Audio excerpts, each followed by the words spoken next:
Holy shit. It's been a while. Been too long. I've been too busy. I've had so much on my plate, but finally I'm back in the studio, and I'm going to start pumping out some podcasts. That's probably a lot of peas in you guys' ears. Sorry about that. But welcome back. Thank you for joining me again here on the Playing On Podcast. My name is Carl Markowski. Thank you for joining me. This podcast is brought to you by Charm City Paintball, best head game in the game. They have all kinds of unique headbands, styles, fabrics, all kinds of awesome stuff over at Charm City Paintball. I have some in front of me right now. It's like a corn stalkers kind of in the woods headband. It's actually really, really cool. He has all kinds of designs, old school stuff that's high density fabric that does not tear. He has ripstop fabric. It's all great. He also makes the pack bands that I have on my pack, the sweet American flag one. Super proud of it. That thing is sick. But he is also into making any kind of custom headband that you would like. I mean, this guy, he's a paintball player himself. He enjoys playing the game, and he enjoys making awesome headbands. So make sure you hit him up, Charm City Paintball. He's on Facebook. Shoot him a message and collaborate. See if you guys can work something out. Get a custom headband. And also, all of his headbands are usually 10 runs or less, because once he runs out of fabric, that is it. Finito. Done with those. So make sure you let him know that Carl from the Playing On Podcast sent you. We are also brought to you by CK Fight Life. That's ckfightlife.com, where you can find all kinds of awesome paintball products, jiu-jitsu products, and a big thing that they are doing right now, since the whole custom paintball marker is big right now, whether it be anodizing or what, but CK does custom laser engraving. You might have seen them on some Houston Heat guys' markers. He's also done them for, I believe Iron Men have some. I think Infamous just had some G-Mex made up, but if you guys are interested in that, go ahead and give them a call, 951-219-5045, and ask for Tony. And you can get all the information on laser engraving and anything else. Let them know that Carl from the Playing On Podcast sent you, and they can give you a nice little dealio. But make sure you hit him up. Again, that's 951-219-5045. Ask for Tony. Thank you, CK Fight Life. And last but not least, we are brought to you by Planet Eclipse, the makers of the LV 1.5, the CS2, all the nastiness. I saw a bunch of G-Mex this past weekend at the 10-man Gunfighters 10-man tournament, which was awesome, by the way. Some crazy shenanigans going down, but regardless, it was an amazing time. Saw some legends in the game, and it was a great time. I was fortunate enough to shoot the Etha mechanical. That thing is nasty. I'm telling you right now that is one of the best shooting mechanical markers that I've ever shot, and that it's going to be a rental marker. I mean, that's the biggest thing. I had a bunch of people shoot it, and they were like, "Wow, this is amazing." And I was like, "Yeah, this is the E-Tech, or I'm sorry, the E-Mech, Etha mechanical." And I'm not lying to your ears right now. One of the best shooting and accurate.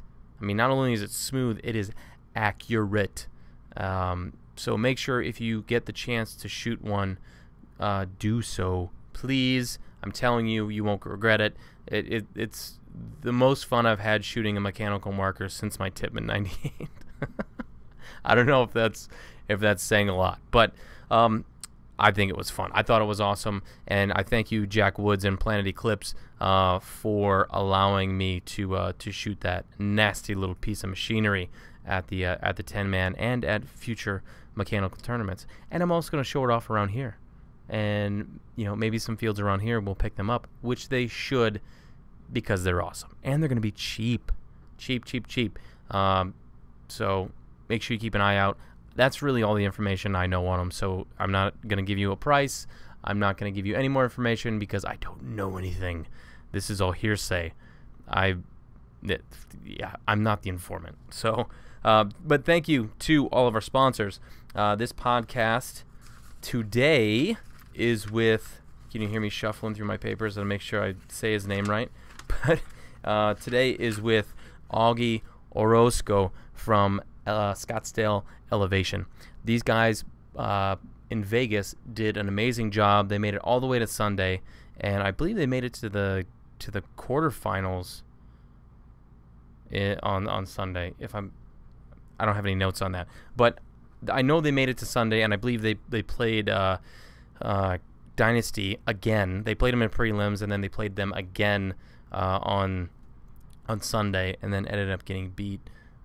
But I hope I said that right. I hope I'm not butchering this. But anyway, regardless, they did great. I mean, not only did Scottsdale Elevation did great. I thought DMG played really well. I thought New York Extreme played well. ML Kings played really well. I thought it was a great. What's the word for those inaugural tournaments for those guys? Yeah, I thought it was a great tournament. I thought they all did really well, and he heard on a previous podcast that I wanted to talk to him, and he hit me up, and I was like, yeah, sure, why not? I would love to hear their side of the story because, I've been in the game so long on this side of it that, sometimes you kind of lose sight of what it used to be like, coming into the league and having those feelings and those, the anxiety and the excitement of when you first started playing pro. So I was very fortunate to be able to sit down and talk to Augie and have a great conversation. I thought it was really cool, and I'm glad he reached out. So I'm not going to say without further ado. I know you guys were looking for that, but I'm not going to say it. So without wasting any more time, here is the podcast with Augie Orozco from Scottsdale Elevation.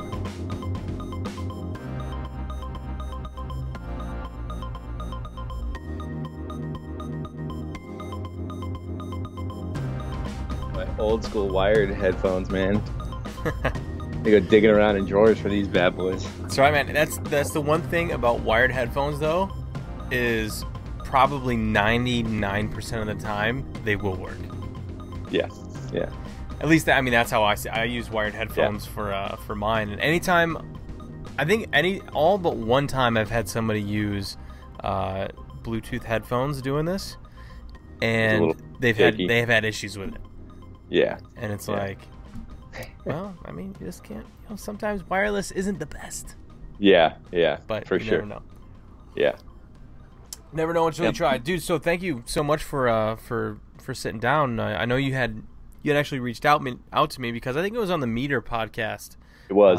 Yeah. I was talking about talking to you guys because I don't really know much about the individual players. I've heard of the team name because I think you guys started playing pro in 7-man when I took a little hiatus.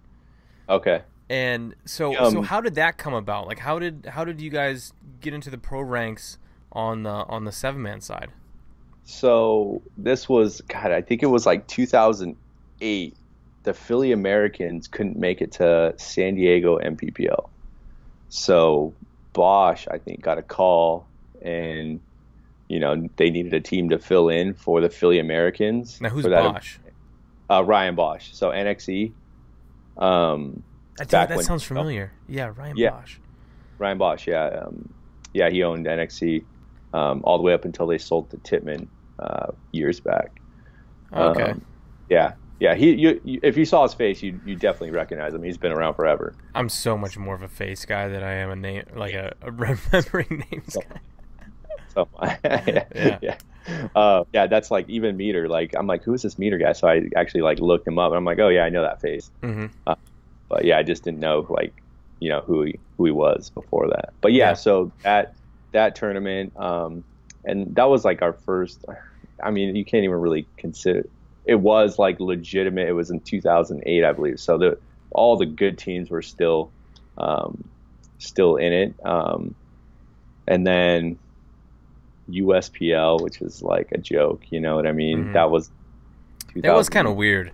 Yeah. It was just like, I think it was 7-man's last ditch effort to try and make try and make it. I don't know, but we were one of the teams. It was very watered down for sure. And then, yeah, and obviously how we got to the NXL was last year. We placed 5th overall. We kind of got a little bit lucky because I think it was Distortion and Bears both went defunct. They both, after last year, they called it quits, I guess, those two teams, and they were actually both ahead of us. So they would have gotten the call up if they didn't, disband or whatever. And then we got the call up when they expanded. Huh. But I mean, you wouldn't have thought of it with Vegas. I mean, you guys came out swinging in Vegas. Yeah, that's for sure. We came out we just didn't want to finish 20th. You know what I mean? That's always a great goal to look forward to. Yeah, for sure. And so we didn't. I don't know. I feel like a lot of individually, all of our guys are, they're all really good. We all shoot our guns really well. And we've played Dynasty and Ironman and all those guys in practices out here in San Diego. And, we kind of hold our own. Dynasty's always had our number, man. Those guys, no matter what. They have a lot of people's numbers. Yeah, exactly. yeah. But, so, I feel like we've held our own against those teams for a long time. It's just kind of, last year in semi-pro, we just didn't really. We had a 2nd place finish, and then we made every Sunday, and we just couldn't. It was always like a point here that that. Yeah. So, but we can never really pull it off. We were actually up in our finals match against ML Kings in Atlantic City, and then we were running with I think we only had 6 guys. We had 6 that event or 7, and I think fatigue really set in, and that's why we couldn't pull that win off. I think we were up 3-1. We ended up losing. But yeah. Now, do you see a significant difference between semi-pro and pro? Oh yeah, for sure. Yeah. Besides like the top teams, I feel like last year our semi-pro division was really, it was deep. I think with Distortion and Bears, if either one of them would have stuck together and went in, I mean, they could have done the same thing we did. And same goes with, DMG obviously almost ran the table last year. And then MYX and ML Kings, I feel like that division, the top like 6 or 7 teams last year, and especially with Aftermath coming in the last event, I mean, that division was pretty stacked last year. It was a grinder of a division, that's for sure. So any of those teams, I wouldn't be surprised if one of those teams did the same thing we did in Dallas especially team. Those guys are really good. Yeah, I watched I don't want to say I watched a bunch, but I watched a few of the new team games, and the one I watched, I forget who you guys played, but I watched you guys play in a game. Very impressed. I watched DMG a bunch because they were actually the ones that usually played like right before we did. Okay. So I watched some of their matches. I was very impressed. Even New York. Who's the 4th team that I'm missing? ML Kings. ML King, yeah, and ML Kings. So I don't think really anybody had that bad of an event. I think an experience alone playing at the highest level is good. I mean, whether you go out there, and obviously everybody wants to do well, but just going out there and feeling the atmosphere and feeling the kind of the cadence of things and how things operate, and I think it was a little bit more. It's weird because I feel like it was like right in the middle between chaos and complete like because there's so many more teams, right? So they're trying to get all the games going and going and going, but at the same time, the pits have never been so calm in every single team's pit. It's weird. It's very weird. People get everyone gets ready at a different pace. This person, might need to be screamed at. This person might need to be left alone in a corner. But I feel like everybody is lately, for the past few years, I feel that everybody is like just very, very calm and focused, and there's not too much craziness unless something happens, in our pits, and then Bruno sees somebody cheating and he wants to rip everybody's head off. Yeah, we heard Jeremy saw him go off on their first match when I think they got blown out. Did they get blown out? And then they went back and blew out Damage, I think. Yeah, something like that. Yeah, I think they lost 6-0 to, maybe it was like Heat or the Russians. And then they came out and beat Damage 6-0. But that first match, yeah, Jeremy he's going crazy in there. they're in the same pit as us. Yeah, Jeremy's I wouldn't mind having him on here, but he's a character too. But I think that goes to show just something like that, where a team like Outlaws can go get beat up on, and then go beat up a team that placed, I think they placed like third last year. I think they were third. Yeah. I mean, at this top level, I mean, that's what it is. I mean, you could either have it's a game-to-game thing, because at any point, at any given time, any team can beat you. Yeah, for sure. I mean, it's what it is. Sure. Yeah. If you get caught sleeping, or you don't take a team seriously, and you get slapped upside the head real quick. So run me a little bit through Vegas as far as game by game. So who was your first game? Let me know about that experience, because that was your guys' first professional game. So who was it, and what was it like? So our first match was against Boom, and we played those guys back in D2 days. And then I mean, not to take anything away from Boom, but it was kind of like a good ease into the pros, right? We didn't come out and play Dynasty our first match, or Ironman our first match, or AC our first match. It was Boom. I don't know what they placed last year, probably middle of the pack, bottom middle, or something like that. So I think that was like a kind of, we came in kind of thinking like, all right, we can beat these guys. You know what I mean? Confident. Confident. We had a little confidence going into that, and then we came out. We jumped on to like a 3-0 lead, I think, either 3 or 2, and then so that was like a good little ease into the pro division. I think we ended up beating them 4-3, so they came back on us. So we had, kind of readjust about halfway through that match, and come out on top 4-3 or 5-4. We beat them by 1 point. Yeah. So that was a good, especially going into our second match, Dynasty. Those guys. There you go. Yeah. Yeah. So that was but a Boom. There's a lot of different players from back in the D2 days, but we just knew if we played our game and kind of settle into our first match, then and play our game, we could take on these guys, we can beat these guys, and that's what we did. We settled into our game plan, and let our guys do work, our ones and fives. And that's kind of how it went down. So game one, Boom in the books, and you guys are feeling really good going in against Dynasty. Did you guys scout at all, or did you guys have a certain game plan going into that match?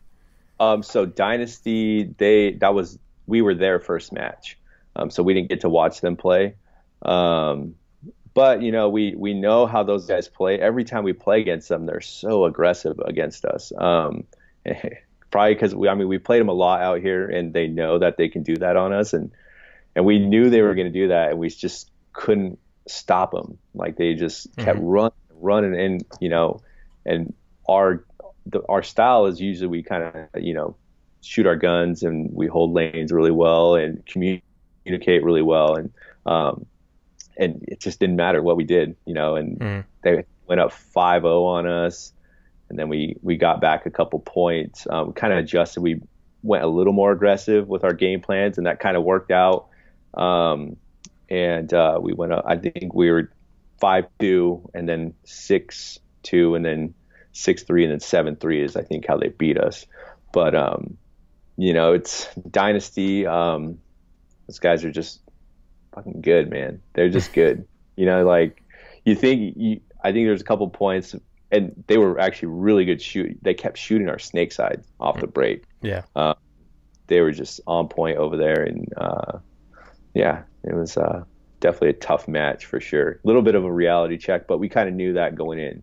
You know, we thought we figured we had a chance, but it was kind of slim. But you know, we gave it our all against those guys. But you know, winning those last couple, 3 out of the last 5 or 4 points or whatever, you know, we felt good about that. At least it ended well. You know, at least we didn't, you know, just get smoked 6-0 or, you know, 6-1 or 7-1 or something like that. We kind of felt good about the way that match ended. Right. So that was good. But yeah. So ended of day 1, which is, you know, thumbs up there. Would take that, you know, for sure. Oh yeah, a Saturday a Friday, rather 1-1 record is you know nothing to drop your head at. That's for sure. Yeah. Especially playing a team like Dynasty. I mean, if anything, it's just like you said. It's just, you know, if you guys take those last few points that you were able to pull out against a team like Dynasty, and that's all it takes, man. It takes a little bit of momentum and a little bit of a point here or there towards the end that are consistently close to each other, and that confidence just builds up into momentum. And even though you might have lost the match, I mean, it definitely gave you guys something for on Saturday.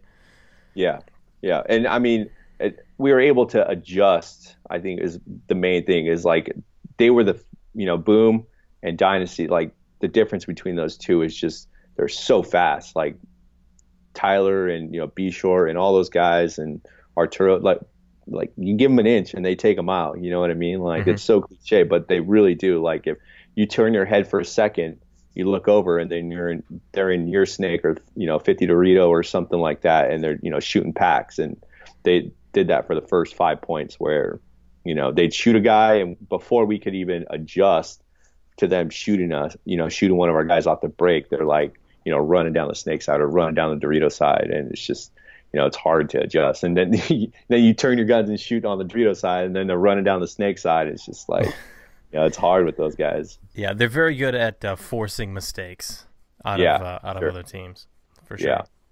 Yeah. So Saturday comes along. Who do you guys have? Who do you guys have lined up for Saturday?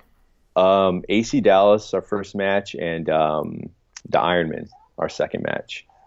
So not a walk in the park.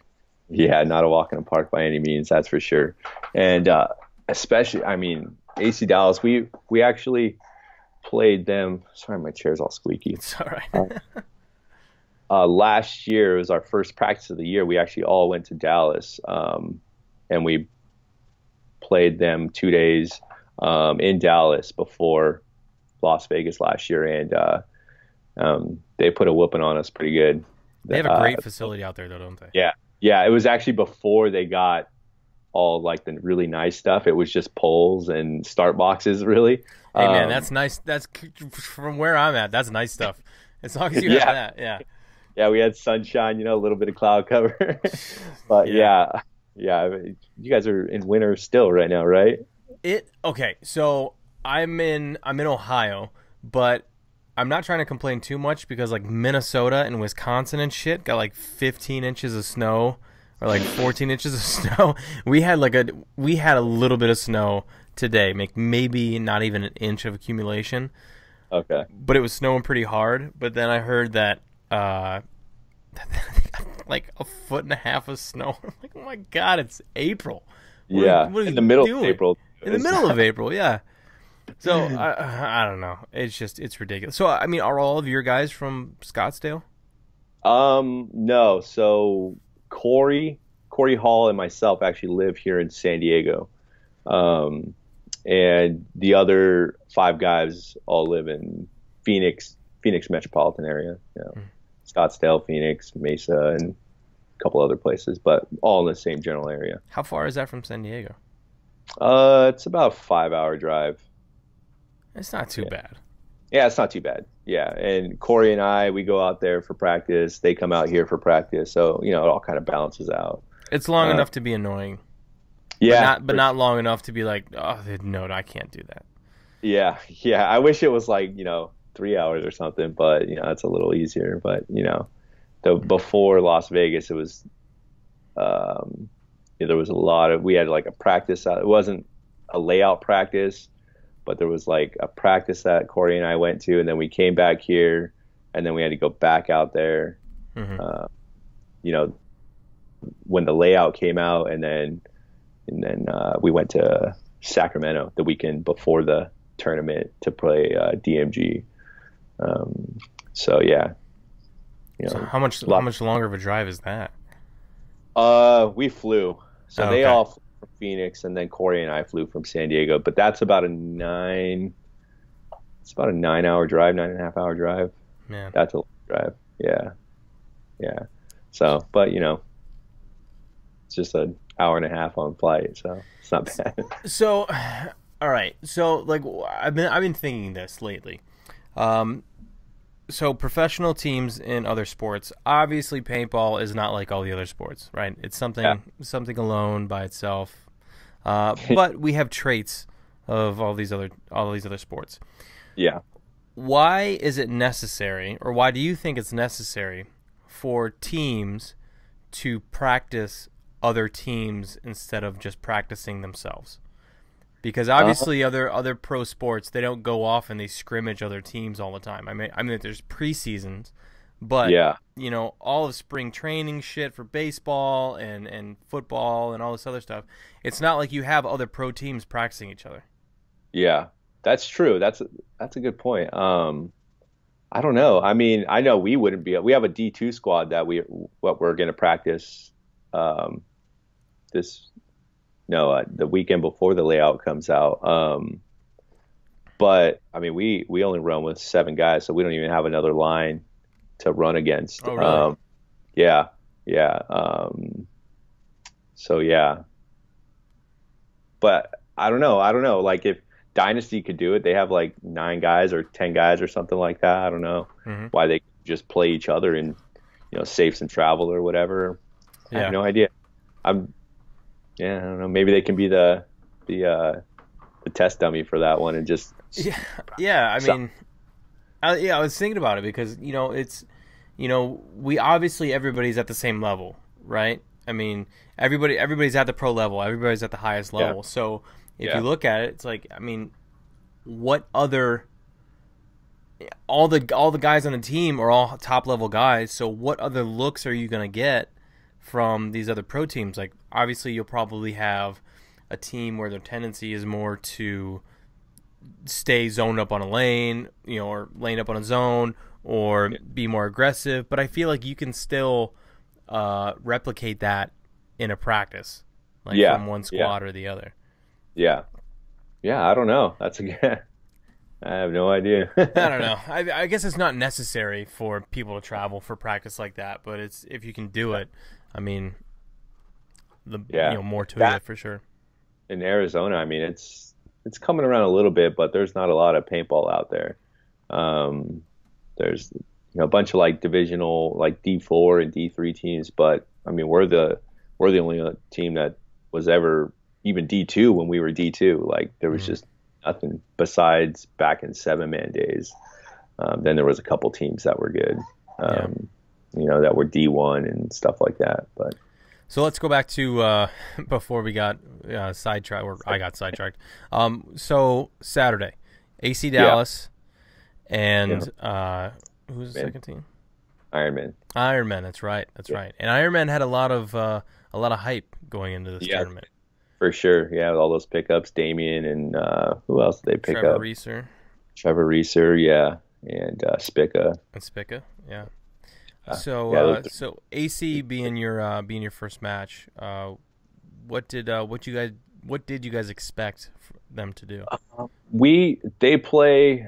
So we were able to watch their matches from the previous day, and they play kind of similar to us. They're really good with their guns, shooting lanes, and what we noticed most about them is like they're totally content with sitting in a bunker and not shooting at anything and being hard to shoot. You know what I mean? Not giving you those easy gunfights and when you're gunfighting, you shoot them out or something like that. They don't really do that.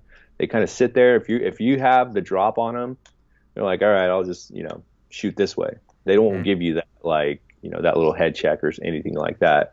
And they just shoot their guns really well. So we kind of we played our game, which is the same as theirs, and we ended up going up real quick on them, 3 points. And we're feeling good. We were rolling, and then they kind of adjusted a little bit and came back and went up. They were 4 points in a row, so they went up 4-3 on us.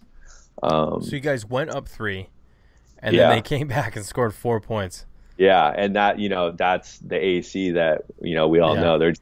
Those guys are good players, and Paulie is just he's a mastermind, man. That guy's really smart when it comes to game planning and stuff like that. Yeah.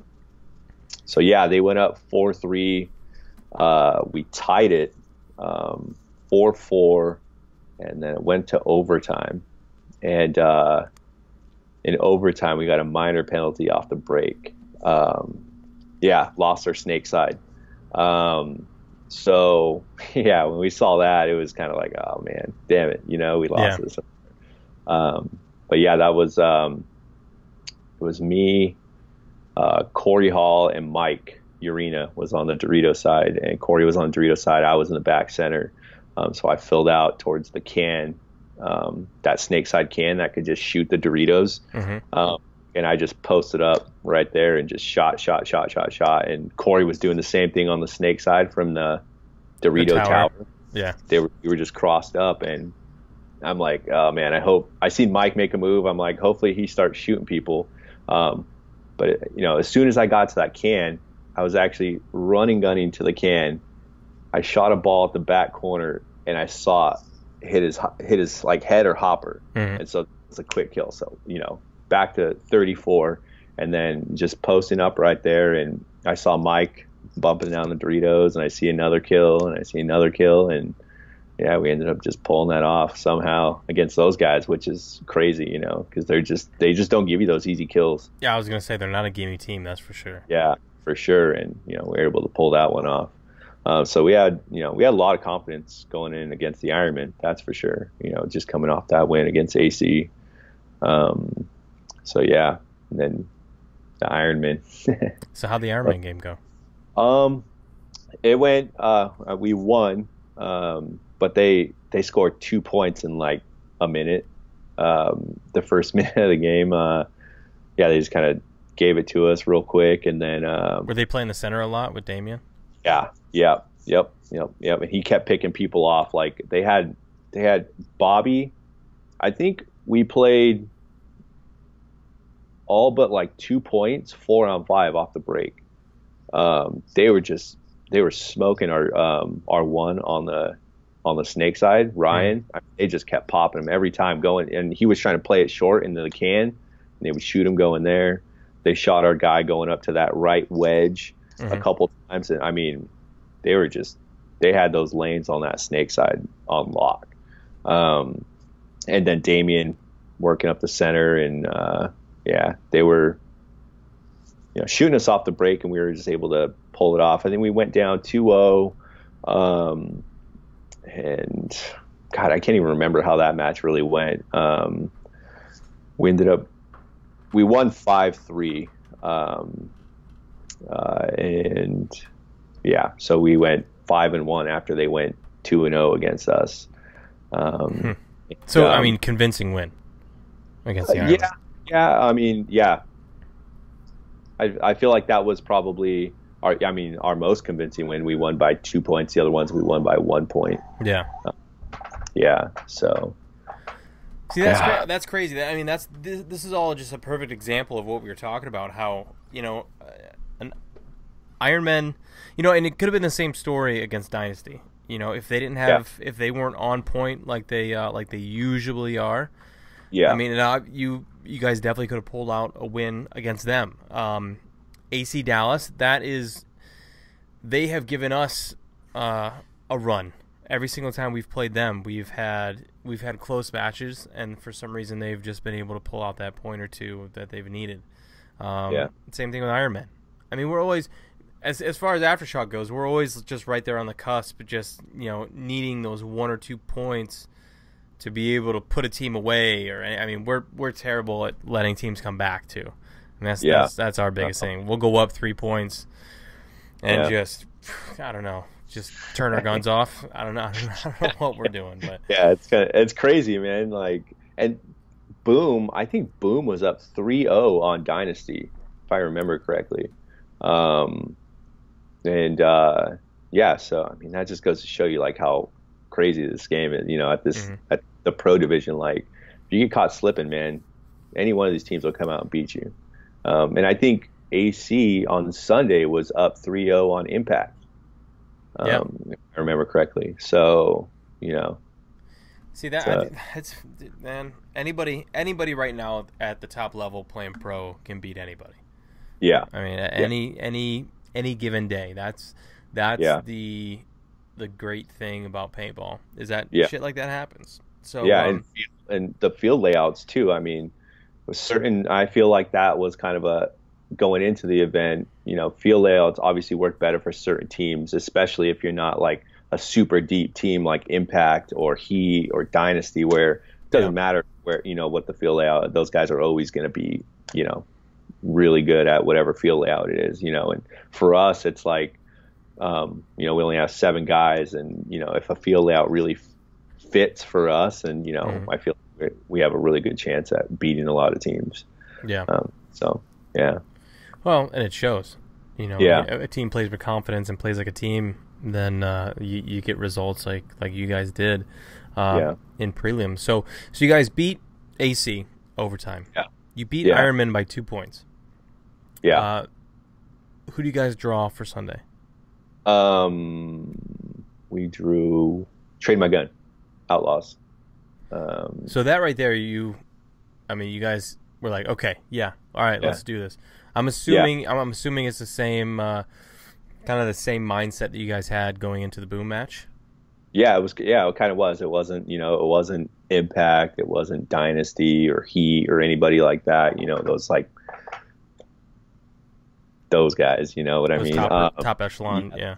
Yeah, those top guys, and and we watched them a little bit. We were able to scout them, and they're kind of just crafty. You know what I mean? They just nothing special. They just get it done. And they put a dumping on Damage. That was crazy. I watched that stands, and I'm just like, what is going on here? You know what I mean? They're just blowing everybody up, and that was crazy. But yeah, we're rolling into that feeling pretty confident. And that went into overtime too. So we had 2 overtime wins. And God, how did that match go? We went up 2-0, I believe. And then I think it got tied at 3-3 or 4-5. I'm so bad with that. Probably should have did a little bit of homework on that. That's right. Yeah. If you were to ask me how our matches went, I could probably barely tell you who won the matches. And if you want me to go into detail, I'd be like, dude, watch Go Sports. Go watch the replay, because I can't tell you. I have such a bad memory. It's terrible. And the worst thing is, so Go Sports didn't they weren't recording or broadcasting our AC match, which was like, really. Yeah, I guess it was too early. The guys weren't ready or whatever, and so we don't get to watch. Yeah, we didn't get to watch that one. We don't get back to relive it, I guess. But that's right, because the matches are like an hour early now, or an hour earlier. It was like at 7:20 or something like that. So yeah. And, so that one, and Tom Cole comes over afterwards, and he's like, God, I'm so mad. Like, they weren't ready to, put that game on. And so it was bullshit. There's no, it was like the best match. I mean, that match was crazy. But yeah. So yeah, Trade My Gun. Yeah, went into overtime, and what did we do? Oh, they got a minor. They got a minor off the break. One of the guys trying to go up to that little wedge, the little W on the snake side. Mm-hmm. Then he got clipped in his pack, and they pulled a minor on that, and then we just, kind of shot them all, and it wasn't. Here's my thing with unobvious hits. Yeah.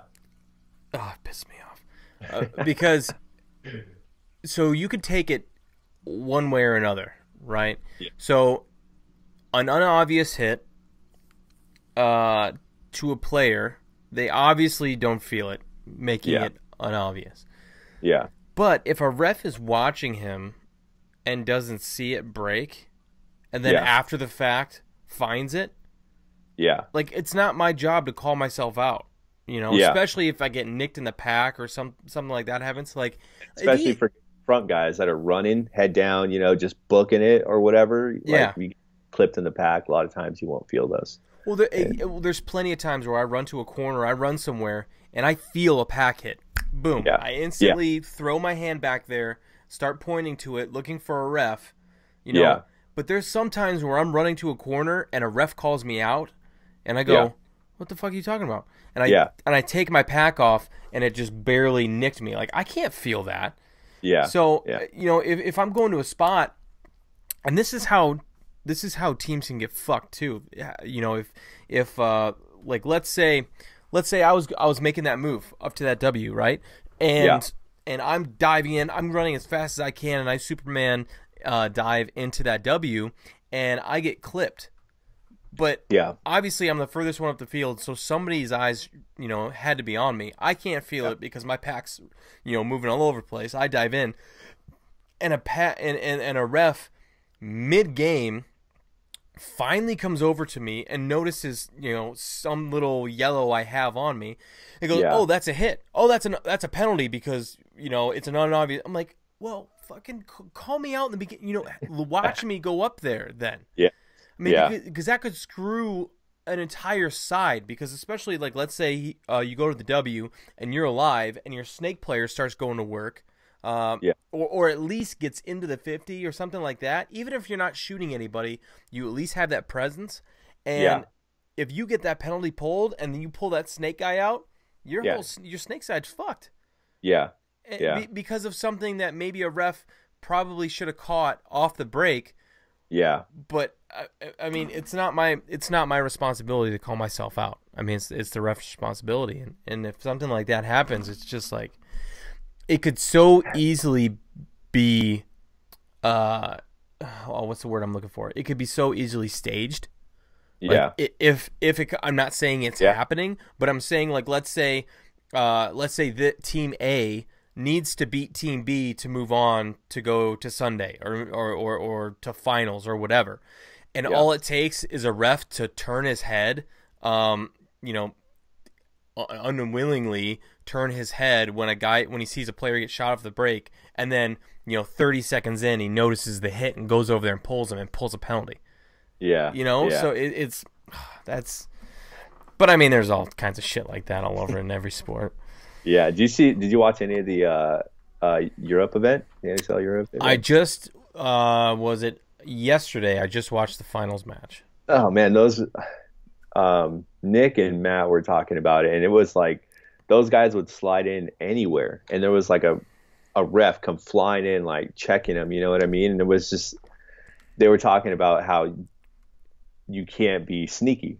You know what I mean? Like, you're totally just throwing a flag up, like, hey, the guy just slid into the snake right now. You know what I mean? Like, and which makes, they were making a good point, because, you know, if you, you know, say you're in the snake corner and you see an open, you slide into the snake and you go all the way up to the 50 snake, and they have no idea, but then this ref comes flying in to check you. You know what I mean? It's like, happens to me all the time. I can only. Yeah.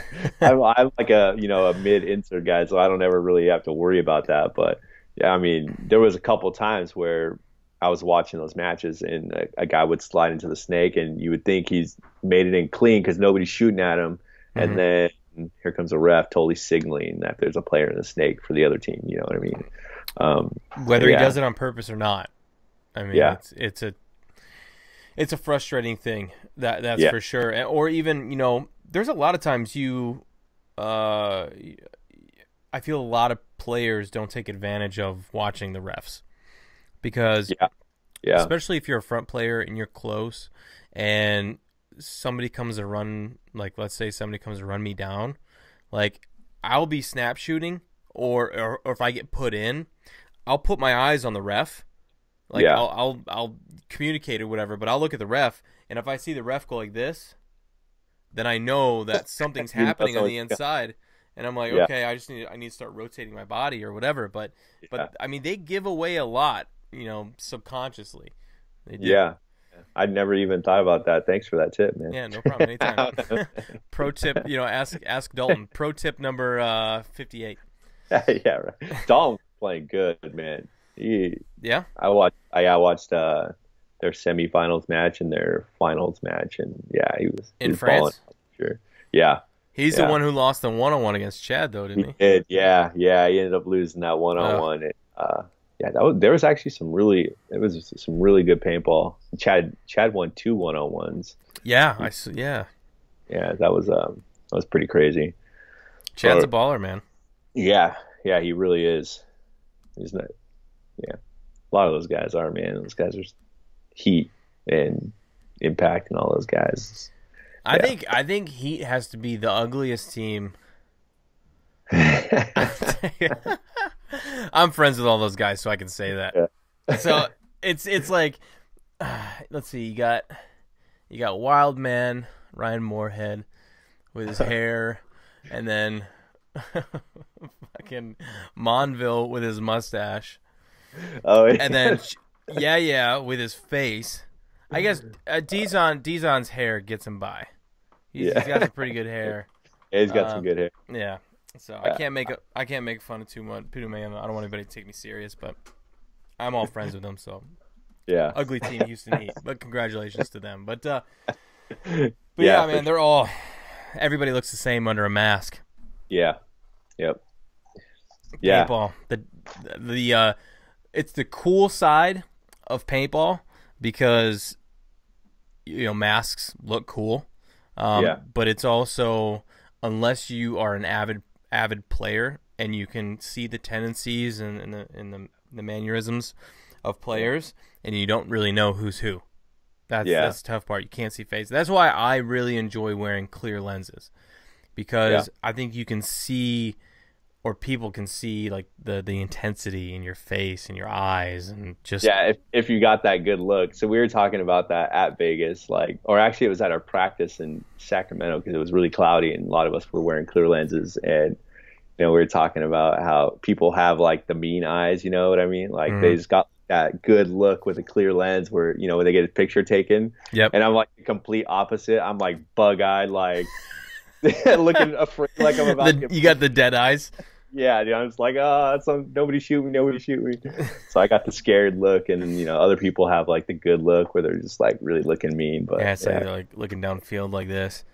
Yeah. I have like the in between. I noticed that, like, I look at pictures and I'm like in between angry and wide. It's just like I don't even know how to describe it, but I know exactly what you're talking about. Yeah. Some people are just photogenic, man. I'm not one of them, so I gotta wear the smoke lenses as much as I can. It happens, man. It's all good. I wonder when they're gonna come out with a transitioning lens. I don't know. Lenses are already expensive enough. They are. But I had to run and buy a lens one time, and God, I think it was like, and we got it through like our store, the store that sponsors us. Got us a discount. I want to say it was like $30 or something. I'm just like, oh my goodness. Christ. Yeah, for a clear lens. I bought it, I think it was Chicago last year, and I'm just like, oh my goodness, $30 for a lens. But somebody's got to make money doing this. Fuck, right? So I think that's another thing with paintball, man, is, and I guess you could say it too, well, it's the same thing with like snowboarding or this and that, but like, just shit's expensive. Yeah. I mean, if you want the good stuff and the best stuff, but what is different is that you're continually having to purchase paint. That's the one thing that is, it's a guarantee. Yeah.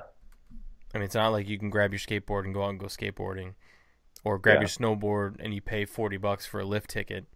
I mean, that's cheap. Yeah. I haven't been snowboarding in forever, so I don't know. What the hell. Goodness. I went snowboarding a couple of weeks ago. I took my daughter and my girlfriend out, and my lift ticket was like $160. No fucking way. At hers was like 140 because she was like a local, and my daughter's was I think $40. But yeah, yeah. Holy shit. And then I get rentals for my daughter, which I don't even know. I just gave my credit card. Yeah, it was crazy. I'm like $160 for me to go snowboarding. And how many, like, how long were you guys there for? We were there all day, but Yeah. still, yeah. I think a half day starts at like 11 or 1 o'clock, just at Mammoth Mountain, and that was like I think $130 or $120 or something like that. It was crazy. Yeah. Yeah. Wow. Yeah. So yeah, that was fun. That's crazy. I mean, that's just to have access to the mountain. Like that's nothing. There's no like food involved. There's no. No. Yeah. And then you buy your $5 bottle of water and your $4 cookie or whatever. I hate that they can do that.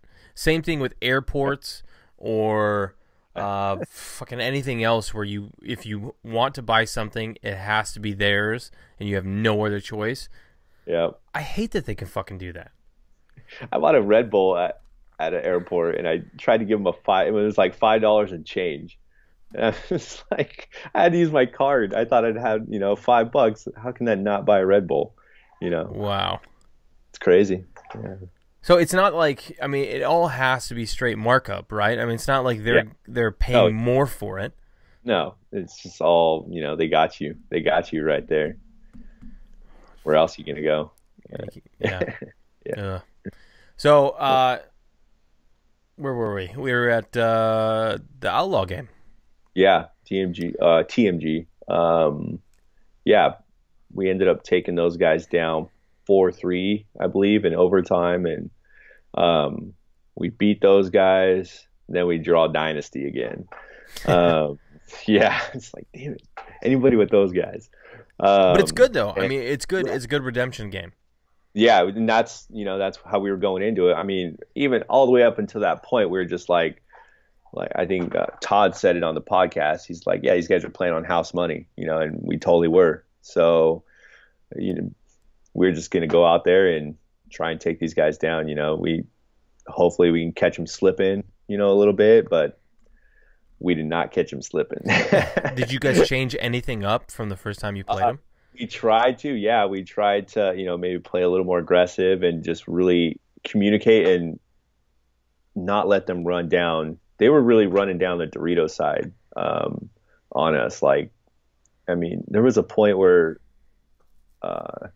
Tyler just running. I'm watching him. I'm gunning out to the Dorito tower, and I'm shooting back in my mirror, and I see him run into the corner. I adjust my lane to the corner, and I start shooting from the corner. He just blows right by the corner, turns the corner, and just goes straight to 3. And I'm shooting at him the whole time. I couldn't get him. I'm like, God dang it, man. These guys are just like, and yeah, it's just stuff like that they were doing. And I'm like, how did they do that? Yeah. Yeah, your paint's there, and they're still just. Yeah. Somehow just, Tyler, that guy's, he's crazy athletic too, man. Yeah. That guy's, he's a beast. He's a freak. Kills bugs. Yeah, right. Doesn't he? He owns his own pest control. Pest control, yeah. It's all the chemicals, man. Yeah, right. Gets them all flexible. Yeah. So. That's an awesome painting behind you, by the way, or print, or whatever it is. Those whales? Oh, yeah. So, what's funny is my girlfriend asked me, she's like, where are you going to do this at? I'm like, oh, in the office. And I'm like, I got to, because I'm Native American, and so is she. And she got that actually, there's this artist up in the north. She went to University of Washington. Mm-hmm. And there's this artist that gives all of the graduates, when they graduate, he gives them a print of one of these. Those are killer whales, right? Yeah. So it's like that, like Salish style, which is like their traditional like artwork up there. Yeah. So yeah, he makes those and he gives every graduate from UW a print. So yeah, she has another one that she didn't get when she graduated, but she bought one from the same artist. I can't remember what his name is, but yeah, it's super cool. That's awesome. I love that artwork. Like I love, and I was just thinking, who was I talking to this about? But I was talking to somebody. But all of my, for the most part, like all of my designs have been like Native American kind of style. Like as far as my gun designs, and they've had like feathers or like something going on Native. And I don't know what it is, but I am super intrigued by that whole culture and just the. I'm not at all. I mean, I didn't do my 21andMe or whatever the fuck it is as far as like, but I'm, as far as I know, I am -% Native American. But for some reason, my mom, when I was younger, she always had these Native American, like this art in the house for like a good 5-10 years. And I should ask her about that. I don't know why she did it, but like I looked at it and it was like hooked me right away. Yeah. And ever since then, for some reason, I've always just I've loved the culture. I've loved the artwork and the whole mentality around it. Yeah. I mean, it's an amazing culture. Yeah, for sure. Yeah. So I live actually on a reservation out here in San Diego. It's like North San Diego County. So yeah, it's I don't know where that other piece is. I don't know if we got it framed or not, but. Yeah, I don't know. So what part of the I mean, where's your family from? Is it from the San Diego area? Right here, we're Cupeño and Luiseño Indian. And our reservation's like about 50 to an hour north of like downtown San Diego. Mm-hmm. And that like literally like my whole family besides my dad's family. My dad's Mexican. And he's right down or his family's right down the road. But yeah, like literally I have 3 brothers and they all live like within a mile of me. And so like this is where everything's at for me. Yeah. Yeah. Very unique. I always tell people that I'm like, I never knew that growing up. Like I have friends where like, they live in Phoenix and their brother lives in Chicago and, their other brother lives in Houston and, the other one lives in Oregon. I'm just like, wow, that's just a crazy concept. So they see each other a couple times a year at the most, Yeah. My mom just texted me. She's like, I'm making food tonight, So, but yeah, we all just live right here, on a reservation. Yeah, pretty cool. That's so cool. I mean, did you guys, growing up, did you guys do anything traditional as Native Americans or anything like that? Or is your family into doing things like that? A little bit. Yeah. I mean, so like our story's kind of like we were like colonized twice, not only by like the American, like white settlers or, and then we had like the Spanish, we have like a mission right here. And, so like a lot of our culture was lost, during like that whole like boarding school and like trying to like, save the Indian type conversion. Stuff. Yeah. Yeah. Yeah. But yeah, we have like language class and, there's like traditional like game. I never really, our game is peon, which is like, it's kind of like a little, it's a game, you sing songs to it and it's basically like you're hiding like these little bones in your hand, and they got to guess which way, which hand and which bone is in, there's stuff like that. But yeah, I mean, the tournament is actually, Dallas is actually on, we have Koopa Days, which is that weekend. So I'll be missing it this year. But yeah, I mean, it's slowly coming back, which is cool. So yeah. Yeah, I was watching I was with a coworker of mine. I usually do some long drives for work, like down to Columbus, which is like a 2.5 hour drive for me. Yeah. So I'm mostly listening to podcasts, but every once in a while, what I'll do is I'll have him set up the phone and kind of hold it off. And how did we get into it? Oh, so I was just, do you know who Aubrey Marcus is? Aubrey Marcus. He's one of the co-owners of the Onnit. Okay. With Joe Rogan and Kettlebell. Yeah. So he was talking about it wasn't called interpretive dance, but it was some kind of dance where it's like you pretty much you go into a room, you turn off all the lights and everything, and then you you turn this music on, no matter what kind of music you like or whatever, but he has a specific types of music that he listens to, and then he just kind of lets his body kind of just start moving and kind of dancing around, and there's nobody judging you or anything like that because you're in a room by yourself. And he had one song that he had mentioned on a podcast, and it was called a tribe called Red. Yeah. And it was like Indian cry war songs with like a little bit of techno in it, and some drums and drumming and rhythmic tones and drumming. And I listened to it, I was like, this is awesome. This is great. I've listened to it in the car, like before I would go to jiu-jitsu. I would listen to it, but I haven't listened to it yet in like a room and really like started dancing and moving around to it. But I'm totally game for it. Yeah, I've heard of I've heard A Tribe Called Red, and then there's what's the other guy's name? Superman or something like that. He has a really cool one.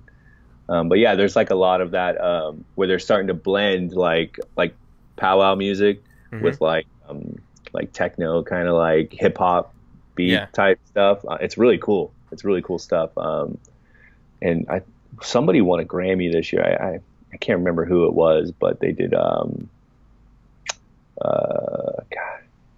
I can't think of it, but yeah. It's super interesting, and it definitely put me in a rabbit hole of YouTube when he was playing it, because it was on YouTube, and he was playing it, and I'm driving and I'm listening to it.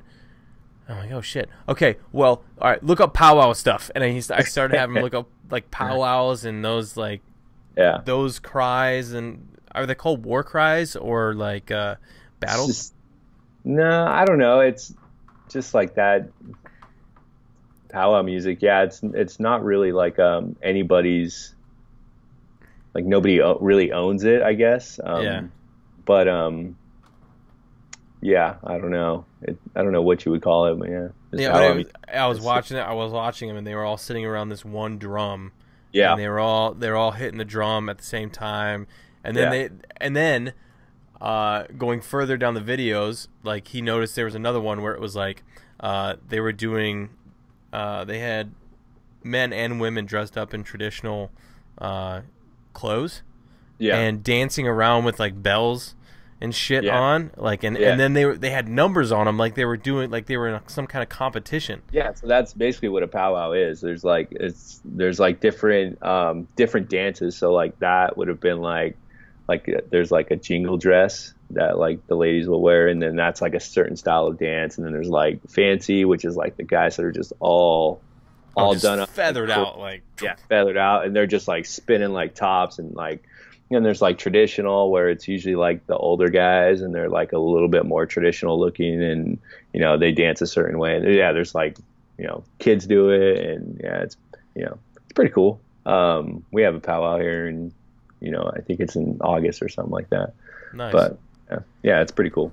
I think it's very cool, and I think what unfortunately, so many people, I feel like a lot of younger people now, are losing the drive to like want to continue traditions. Yeah, it's definitely a struggle for sure. Yeah. And like if you think about it, and I was thinking about it too, those they're called traditions for a reason. I mean, many, many, many years of it's not just doing the same thing over again. It's like because it means something. Yeah. And just because you don't want to do that, like, it's not. I don't know. It's hard to explain without sounding like I'm just shitting on it. But it's like something to be proud of too, like being Native American, or like I'm Polish. I don't know shit about Poland or anything, but I'm proud to be Polish. I mean, I don't get offended when people are like, "Well, people from Poland are stupid." I was like, "Okay, if you think so, you're an asshole." So I mean, it's like I don't get offended by it, but it's like, but I'm proud to be where I am, because if I wouldn't be here if it wasn't for those people. Yeah. For sure. I mean, it was always kind of a little bit of a struggle, like as a kid growing up, because here it's like I'm half Mexican, the other half I'm Native American, and so there's like it's really weird. Like we have this strange thing around here, and now that I'm an adult, like looking back, I'm like, man, it's so silly. Like there used to be just like this, there, and it's still there, not so much anymore, but there's like feuds between like Indians and Mexicans.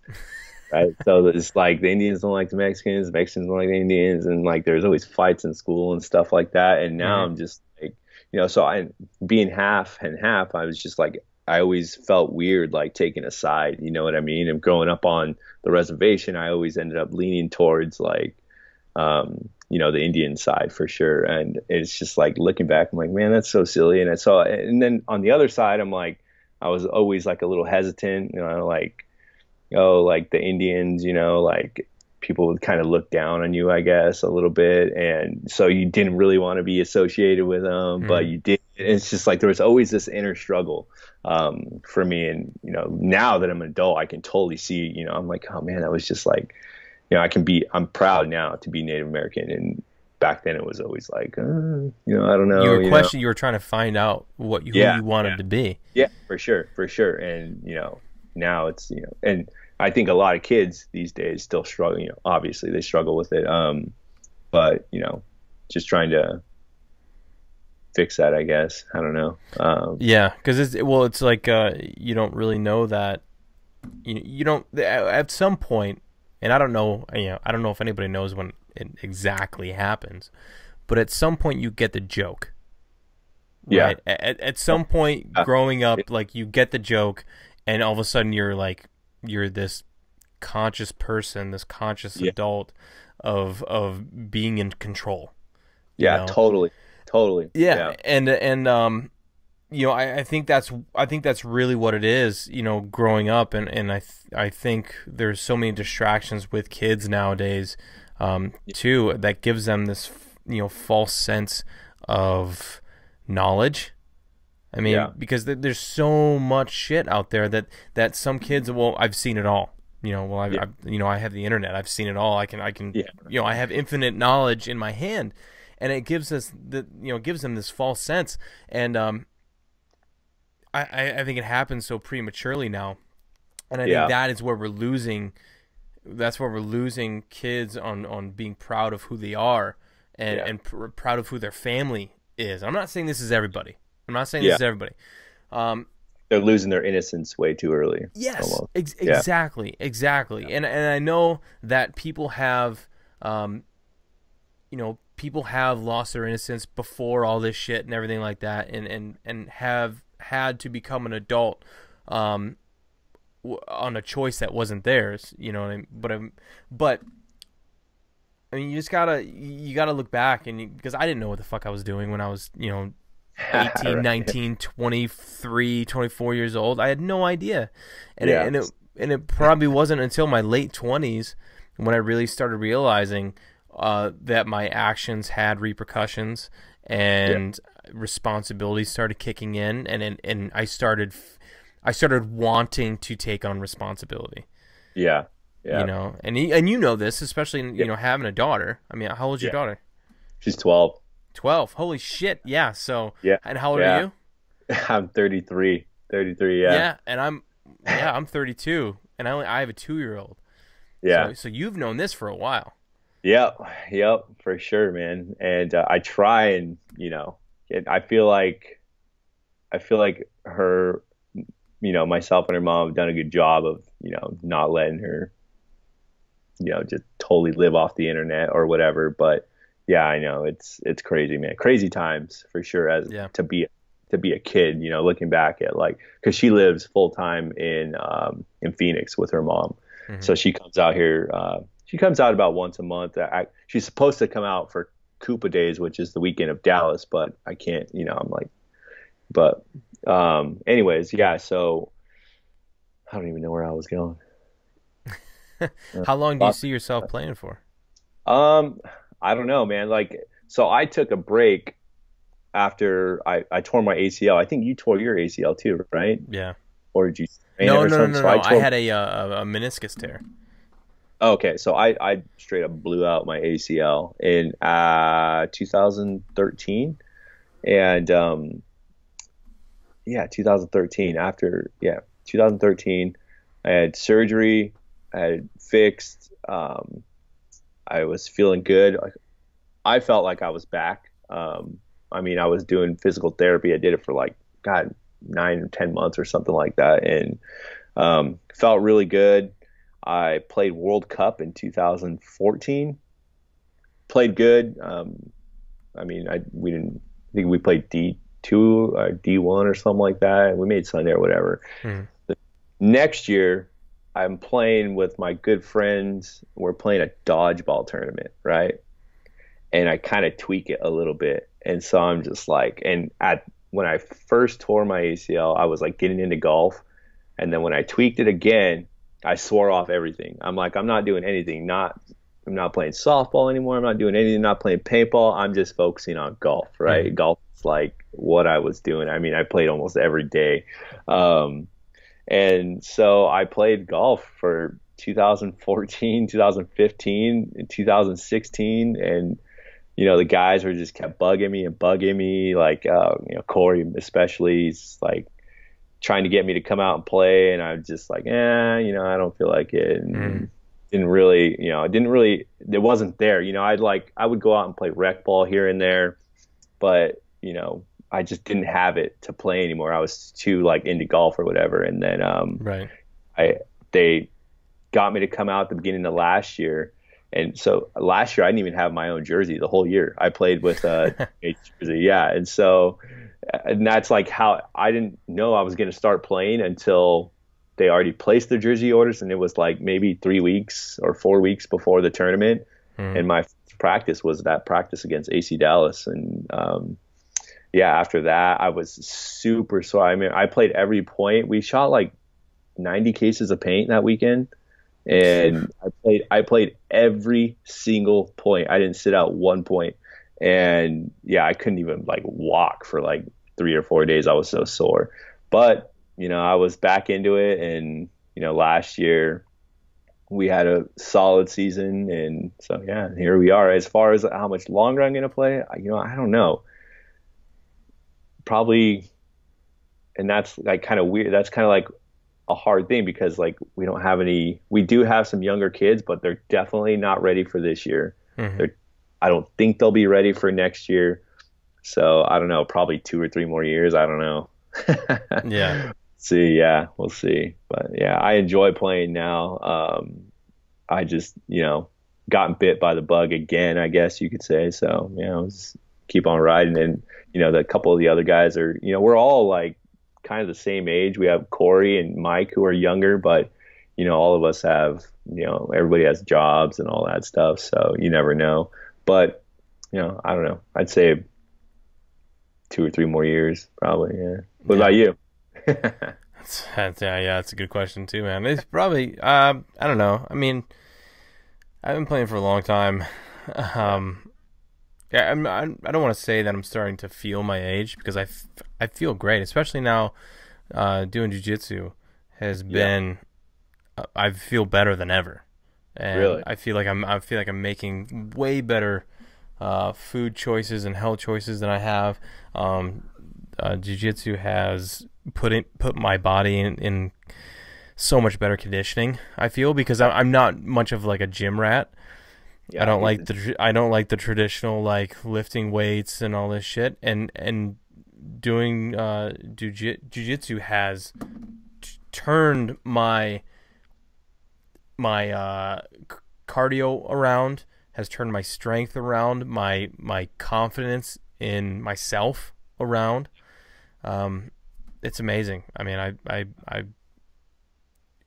actually Sam Monville, him and I talked in Las Vegas, and he's doing jiu-jitsu as well, and he's like getting deep in it too. Yeah. And it's amazing. Everybody, like, they get into it and they're just like, you get hooked.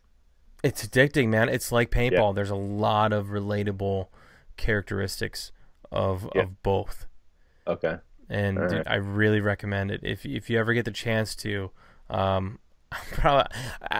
think at one point in the past like 4 or 5 podcasts, I think I've said jiu-jitsu at least twice. Yeah. Yeah. Not in an ad. Yeah. On the actual podcast. Yeah. Yeah. But it's amazing. Yeah, It's an amazing thing. I have like MMA is really big here. One of my best friends as a kid growing up and now, he teaches like a youth kids class here. He does boxing. He's amazing dude. This guy is like just does everything for the youth here. But yeah, he does jujitsu, and you know he has like a when he was a kid, he hit his head when he was, he has this big scar and all this stuff. So he can't like, he was fighting, he was doing MMA, and then doctors are like, nah, dude, you can't do this anymore. Yeah. So now like all his focus and energy is to the kids and all. And so he actually, a couple years ago, he got me, like a heavy bag for my birthday. And I was like, yeah, man, if I get into this, I don't know, I might get hurt or something like that. So I just never really picked it up, but yeah, I don't know. It should be something I should look into though, because I'm terrible about working out and stuff like that. And I know, man.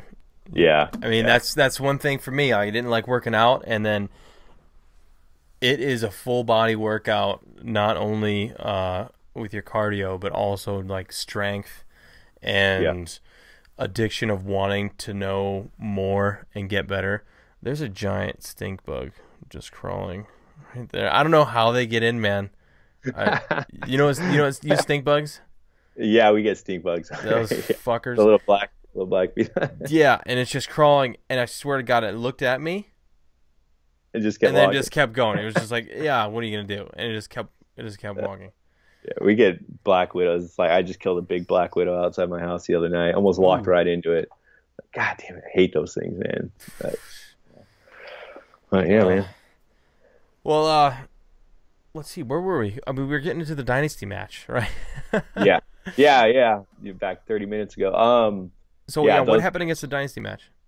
They just waxed us, man. We couldn't. They beat us 6-0. We just couldn't get anything going against them. They would shoot a guy fast, and then, we had a couple points where we probably could have pulled them off or up a body, but we just didn't. And they just came out running on all cylinders. What's crazy is like they beat us 6-0.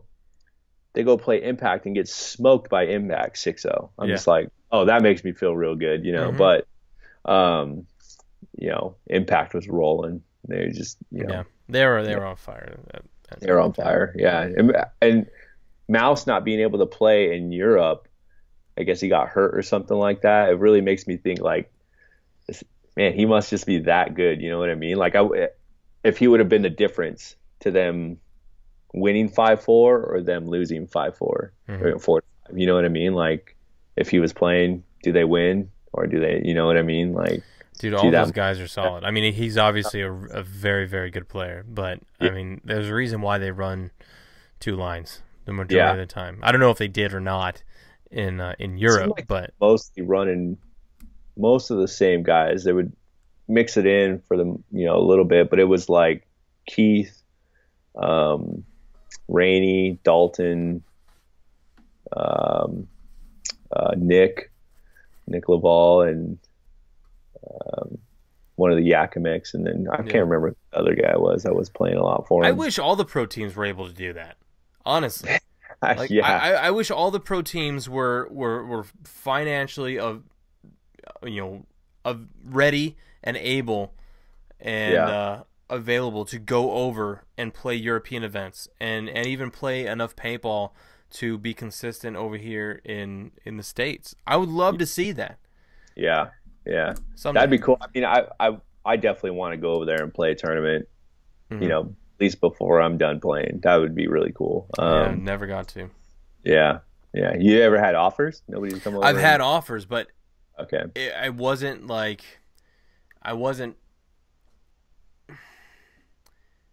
Let's see. Well, when I played on Avalanche, that's when I actually had, I was able to, and for some reason I just didn't have the hookups at the time to be able to find a team and go over there and play.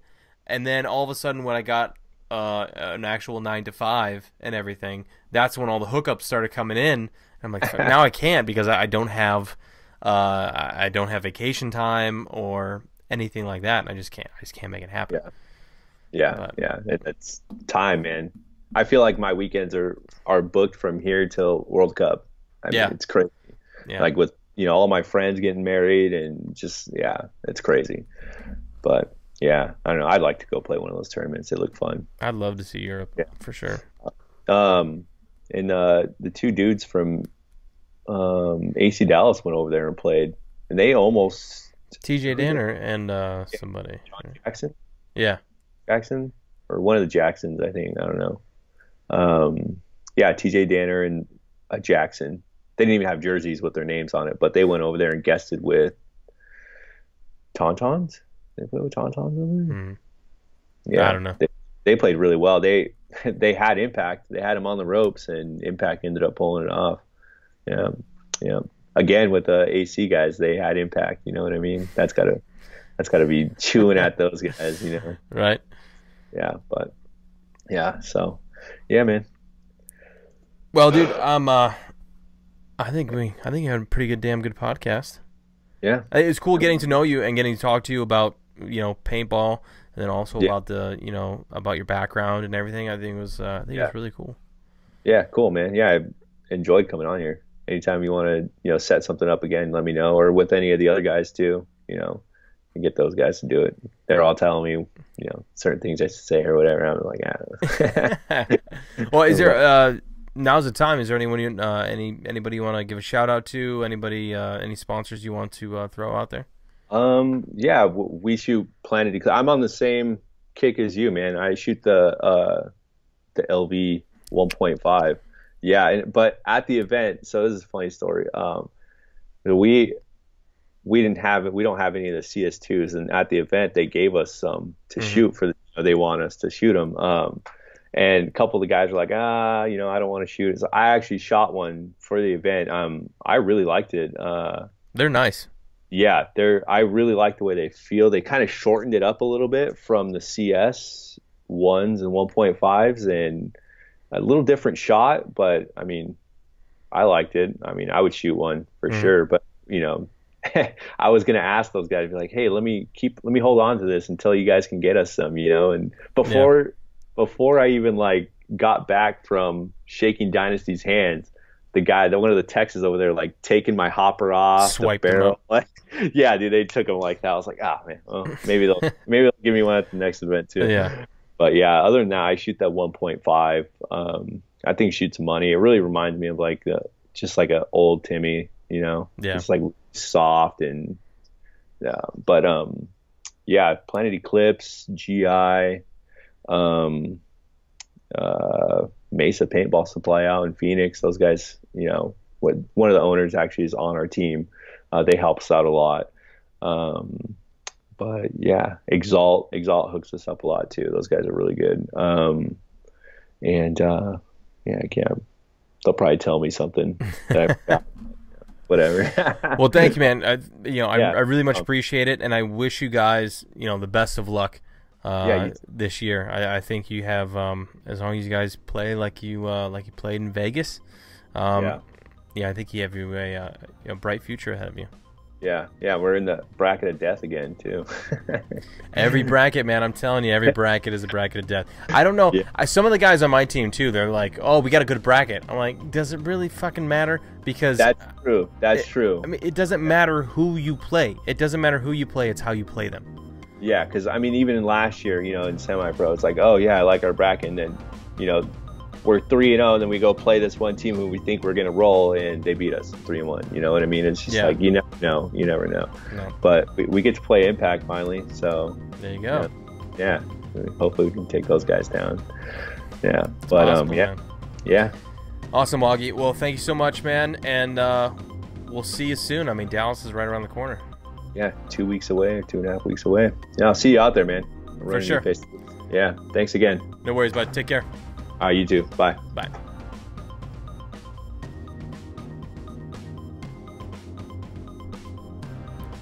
Thank you, Augie, for sitting down and taking some time out of your day and chit-chatting with me. I thought we went into some great avenues, being able to go back and kind of retrace his tracks and his team's tracks in Vegas, as well as into a little bit into his life and what it's like right now, the craziness of the new teams, and of his background, and kind of where these guys are coming from. And I love this, man. I love being able to hear people's stories, and you guys know that because I say it all the time. But thank you so much, Augie, again, and good luck this season, bud. A big thank you goes to our sponsors, Charm City Paintball. Like I've said many, many times before, please check out Charm City Paintball. Some of the best headbands in the game. He has Tiger Stripe, he has woods, he has corn stalks, he has solids with stripes. He can make some custom gear for you. Make sure you hit him up, Charm City Paintball on Facebook, send him a message, and you can get some sweet custom headgear, whether it be a headband or a head wrap or a pack band. Pack bands are cool. Check them out. So thank you to Charm City. Also brought to you by ckfightlife.com. Paintball gear, jiu-jitsu, laser engraving, whatever you please, they have it for you. I am wearing the jiu-jitsu gis that they have, and also the rash guards. Amazing stuff, high quality. I get compliments on it all the time from the guys on the jiu-jitsu side. And then obviously everybody knows about their amazing laser engraving work. The graphics are sick. Again, the number to give them a call, 951-219-5045. I feel like I'm saying that really fast, like if I'm leaving a voicemail, because you know how annoying sometimes that gets when somebody's like, hey man, give me a call back. My number is 271-536-56. And you gotta go back and listen to it again. So let me fix that. It's Tony 951-219-5045, ckfightlife.com. Check them out, buy some stuff, and I'm sure they can hook you up on a little. They always have deals going on. I think right now they have 10% off, something going on. That might be the jiu-jitsu side, but I'm not sure. But they do have awesome laser engraving. Tell them Carl from the Playing On podcast sent you. And last but not least, like I said, damn it, I knew I was going to say it. See, I started going off and wasn't thinking, and then I said it. We're brought to you by we're also brought to you by Planet Eclipse, makers of the Etha mechanical marker, the Beast from the East Coast, because they're from Rhode Island, but well, in the States anyway. But I don't know if you guys saw pictures or heard stories or anything, but this is going to be Planet Eclipse's retail marker, in, you know, that whole kind of challenging the Tippmann 98 and kind of rejuvenating the whole what it means to be an entry-level marker and a rental marker. Everybody that I had shoot this thing, and even I talked to Rennick about it, and he's amazed with the things. I mean, he's already ordering some. Field orders are already going out. These things are awesome. I mean, I will be honest, Jack, I was a little like, oh, it's a rental marker. Okay, I'll try it out. I'll give it a go. I was, you know, just like whenever you hear the word rental, it's always like, eh. And then I shot it, and I was hooked immediately. Immediately. I mean, it took me a single shot. Okay, maybe two, because it was ball on ball. These things are awesome. I mean, I couldn't stop talking about it. I was probably getting super annoying to people because I was like, have you shot this? Have you shot this? Have you shot this? I was like a kid. I was like a little child at a grown man's paintball tournament having people shoot this thing. But I swear to you that everybody who gave me feedback from it was like, wow, this is awesome. And I said, yes it is. So thank you to Planet Eclipse. Make sure you check them out, planeteclipse.com. All the goodies everywhere. But just like always, thank you, everybody out there. Thank you for listening. I really hope that you guys are appreciating all of the work that actually goes into these. Like I said, I know I've been busy, but I mean, it is what it is. I mean, I have life going on, and I wish, and maybe someday this could be something that I'm doing on a permanent basis where I can, you know, I'm making some kind of income where I can do this all the time, and I could put 3-4 podcasts out a week. I mean, I would love to do that, but just with real life and family and work and all that, and then trying to play paintball on top of that and focus, it becomes difficult. But I am trying. I'm telling you, I'm trying. And but it goes without saying, but thank you to everybody out there for listening. I very, very much appreciate it. And, I enjoy having people on and telling stories. And I've had a lot of compliments lately on people enjoying the podcast. So it means something to me that I feel like I'm giving back to the sport that has given me so much. So thank you guys again. If you are looking to leave comments or anything like that, hit me up on Instagram, Carl_Markowski, or on Facebook, Carl Microwave Markowski. And I got stuff for sale. I'm gonna make some t-shirts soon. I'm gonna have all kinds of goodies out there.